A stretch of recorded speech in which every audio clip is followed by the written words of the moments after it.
මේ තියන අපේ ඊශොප් ප්‍රජෙට් එක පලවෙනි විඩිය එක. ඉති මේක දෙපි කතා කරන්න අපේ සයිනින් සයින් පේජ් එක ඩිසයින් ගැන. ඉතින් අපි මේ සයින් පේජ ඩිසයින් ගත්තාම අපි බැග්‍රවන්් මේජ විදිට අපි මේ පට පසබීම පේන ඉමේජ ගැඩ් කරගෙන තියෙනවා. ඒවගේ මෙතන අපි පොඩි තව ඊශ ප්‍රජෙට් එකට ගැලපෙන මේජ කැට් කරගෙන තියෙනවා. ඉට පස්ස අපි මෙතන මැදින් අප ඊශප් ලෝග ගැඩ් කරගෙන තියෙන වගේ අපි ටෙක්ස්ට කැට් කරගෙන තියෙන හයිවල්කම්ට ඊශප් කියලා. ඉති මේ ඒකට අපිට සයිනින් සයිනින් වෙන්න ඕනි අවශ්‍ය ඉන්පුට්ස් ටික දීලා තියෙනවා. මෙතින ඊමල් එක පාස්වර්ඩ් එක වගේම රිමෙම්බර් මී ඔප්ෂන් එකක් ඒ වගේම ෆෝගටන් පාස්වර්ඩ් මොඩ් ඔප්ෂන් එක දීලා තියෙනවා. ඒ වගේම මෙතන අපිට බටන් තුනක් බලා ගන්න පුළුවන්. මේක අපිට සයින් වෙන්න අපි අලුත් යුසර් කෙනෙක් නම් අපිට රෙජිස්ටර් වෙන්න ඒ වගේම ඇඩ්මින් කෙනෙක්ට ලොග් වෙන්නත් මේ විදිහට බටන් තුන තියෙනවා. ඉතින් අපි new page shop sign up කියන බටන් එක ක්ලික් කරාම මේ වගේ අලුත් account එකක් create කරගන්න ඕනි page එකට යනවා. ඉතින් කලින් තැනදී වගේම මෙතනදී ඒ වගේ background image logo images බලා ගන්න පුළුවන්. එතකොට මෙතනදී අපිට අලුත් user කෙනෙක් register කරනකොට දෙන්න ඕනි details ලබා ගන්න input field ටික දීලා තියෙනවා මෙතන. ඒ වගේම මෙතන sign up button එකකුත් එහෙම නැත්නම් තමන්ට account එකක් තියෙනවා නම් ආයේ login වෙන්න මෙතන button එකක් තියෙනවා.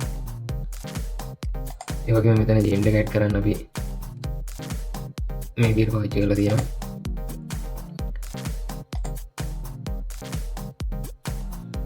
ඉතින් අපි ඊළඟට අපි අපේ කෝඩ් එක පැත්තට ගිහින් බලමු.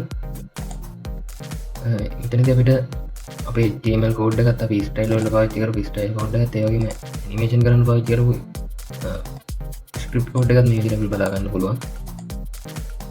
ඒ වගේම අපි මේ ඩිසයින් එක කරන්න අපි bootstrap පාවිච්චි කරලා තියෙනවා. ඒක අපි මෙතනින් මෙහෙම ලින්ක් කරගෙන තියෙනවා.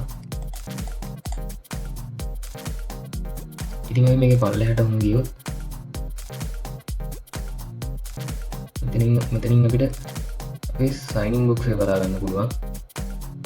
මේ ටික අපේ සයින් ඩිසයින් එක තියෙනවා මෙතන මේ විදිහට. ඊළඟට අපේ පල්ලෙහාට ගියොත් සයින් අප් බොක්ස් එක බලා ගන්න පුළුවන් මේ විදිහට. ඉතින් මේක අපි මේ විදිහට සයින් පැත්තට සයින් අප් පැත්තට යන විදිහට අපි මේක හදාගෙන තියෙනවා. ඒකට අපි මෙතන මේ තියෙන new to page shop කියන බටන් එකට අපි on click function එකක් add කරගෙන තියෙනවා. ඉතින් මේ function එක අපිට මේ විදිහට බලා ගන්න පුළුවන්. ඉතින් අපි ඒක script පැත්තට අරන් ගිහිල්ලා අපි මේ විදිහට අපේ code එක ලියාගෙන තියෙනවා. ඉතින් අපිට ඒකෙන් පුළුවන් වෙලා තියෙනවා අපිට මේ විදිහට sign in page එකෙන් sign up page එකට ආය already have an account sign in කියන බටන් එක ක්ලික් කරාම අපේ sign in page එකටත් එන්න. ඉතින් මේ විදිහට තමයි අපි sign up page එකේ design එක දෙන්නේ. අපි ඊගා වීඩියෝ එකේදී හම්බෙමු.